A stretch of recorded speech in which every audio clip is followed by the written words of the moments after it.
After weeks of promising updated guidance, the Centers for Disease Control and Prevention has come out with its recommendations for local schools to safely reopen.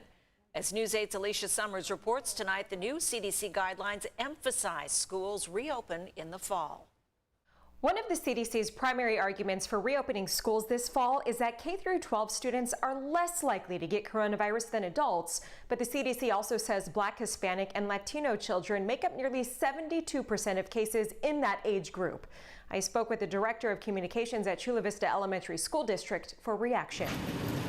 In a district with, high population of students of color, yeah, we're concerned. We're concerned for students' learning loss. At the same time, we're also concerned for the safety of the students' parents, their grandparents, and our staff members. Anthony Milliken says he has heard every concern. Some parents say students and staff who are high risk should stay home, and those who are low risk should be able to attend essential classes.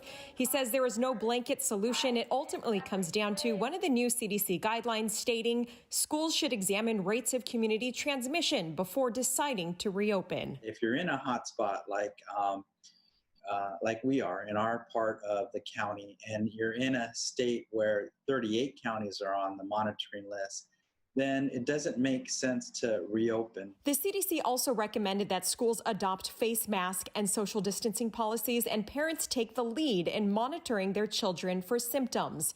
President Trump has said districts in hot spots may need to delay reopening, saying it will be up to the governors. Every school district, every school community is unique in its demographics and community transmission. It makes it difficult, I think, for the governor and for state public health officials to kind of issue decrees, given the variety of communities that we reside in.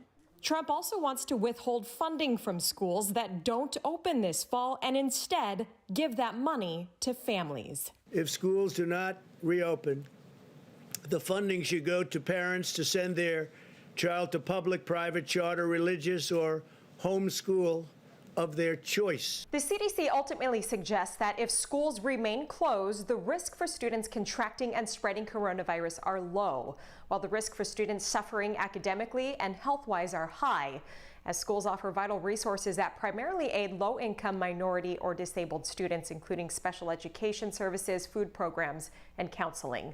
Back to you. All right, thanks, Alicia.